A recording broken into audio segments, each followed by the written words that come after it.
Welcome back to Nick Lenz's Comic Corner Classic Lesson Known Classics. This is episode number 2360. I think it's a 60. Is it 64? 63. Doubleshot number 2257. This one I have a Hulk Masterworks and a Avengers Masterworks. But the Hulk one, I'm actually skipping half the frickin' book. I'm only discussing 9 issues of this book. Yeah, basically we're discussing Incredible Hulk. Well, this is Marvel Masterworks Incredible Hulk Volume 12. Yep, this book collects issues 197 to 209 and A number 5. 197 to 200 and number 5, skipping over those because I've discussed those already. Now, by the way, you have Lean Ween on these issues. Yes, Lean Ween does pretty much all the issues, including the frickin' annual. He does co-write with 204 with Herb Chamberlain, and if I was written by Chris Claremont. The artwork, for the most part, is done by Sal Buscema. He's your main artist. All but one issue, 204, is not done by him. That's Herb Chamberlain. Now, the main issues himself, this book takes up from March 1976 and include in March 1997. 1977, excuse me. Now, in these issues, mostly put, we're still continuing Lean Ween's run for the book. Now, this run is quite interesting to say the least. It's not like an air of awesomeness just yet for Incredible Hulk per se. Like in 201, he fights someone called Karnak the Barbarian, who is a one-shot character. Yep. We also have Guardian of the Ruby Shadows. It's like, okay, let's have Hulk go to the monster planet for an issue. Yes, seriously. Like, he ends up in the Microverse in 201. And in 202, is Return of Cyclops. First time Hulk's fought him is issue 140. Which, that's interesting. Jarella was last seen back in Incredible Hulk 156. Yeah, Jarella's here for some of these issues, but sadly put, she's not around very long. Nope, not really. Psylocke himself was killed off in issue 203, but he does come back many, many years later in 2010. Yeah. How the heck does this guy come back? It's weird.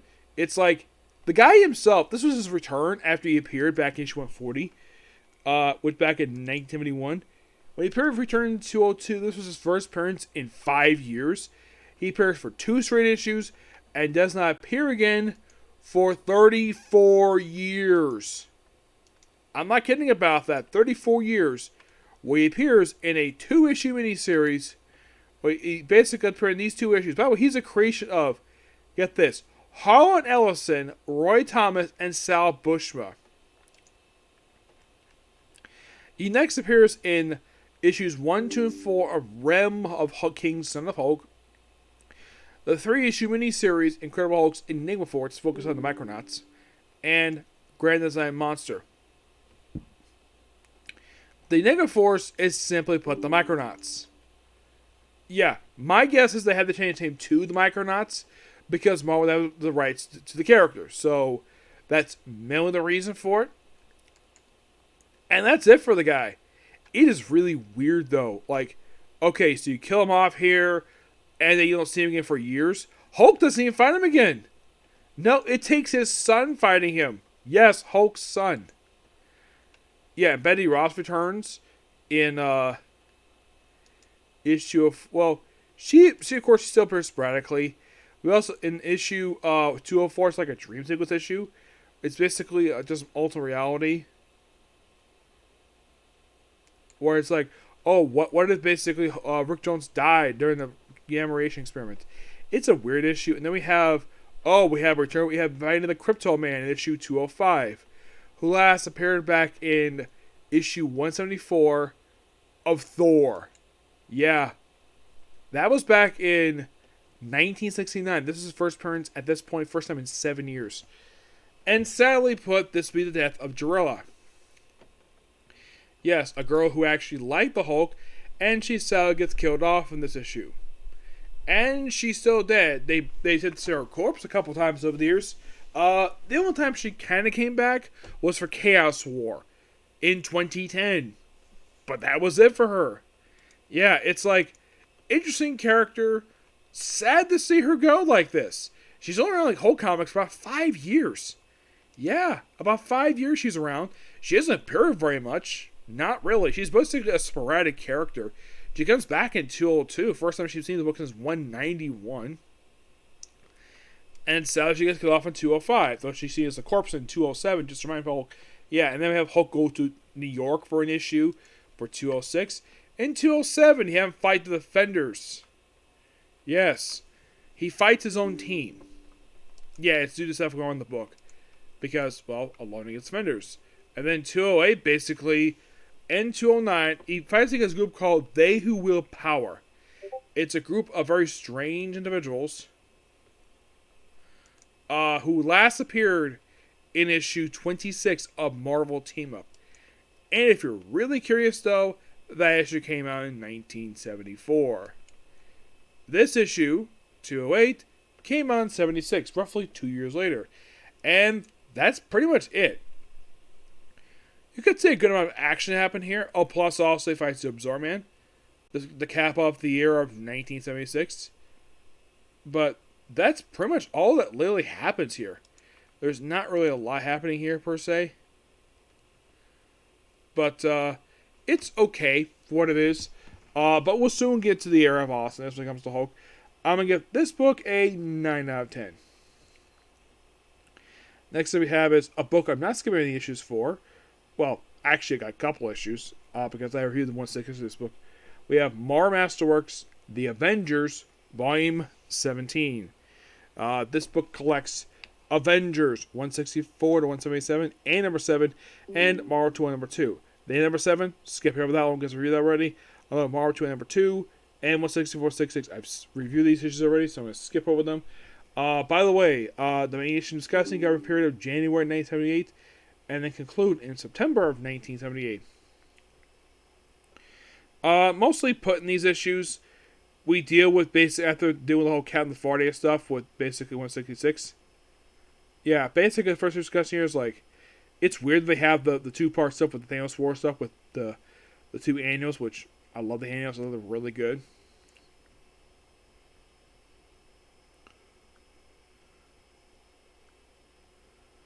We get some really cool stuff happening here. And don't worry against that stuff.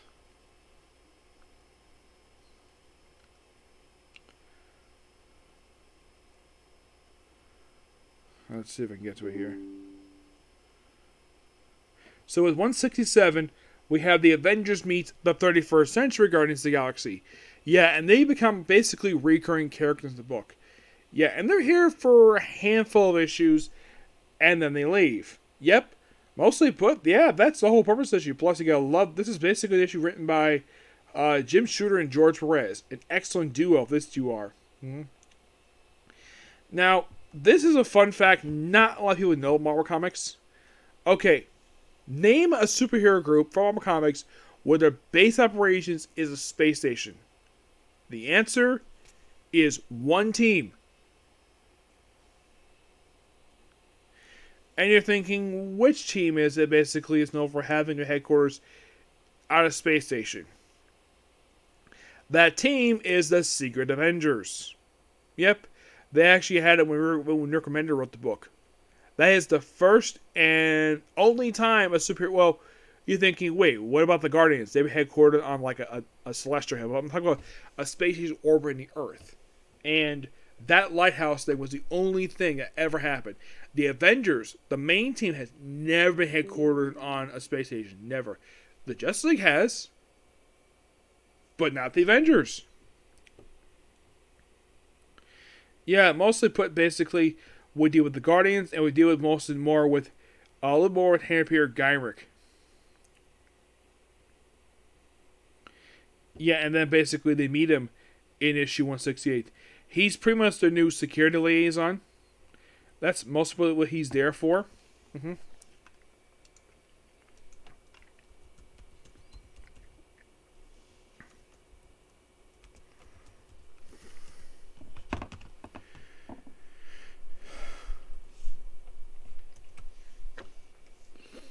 Well, this is part of the Karvak saga. Yes, an excellent storyline that starts issue 167, concludes in 177. It's a really good story arc here. Um, yeah, Karvak, who's the main villain of the storyline, yeah, he actually did not make his debut here. It's actually another book. Yeah, it's basically dealing with him for these issues.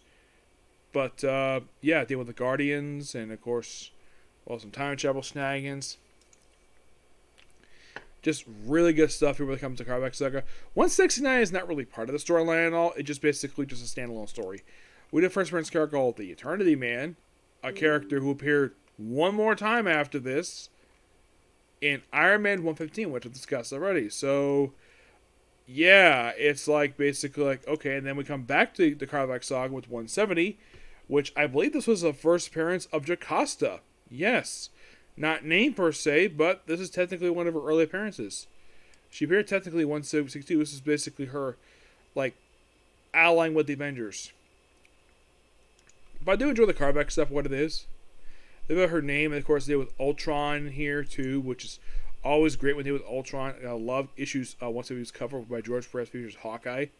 Yeah, and they deal with basically Hawkeye. He ever joined the team after he quit back in issue like 100. I think it was like 109. I think it was he quit.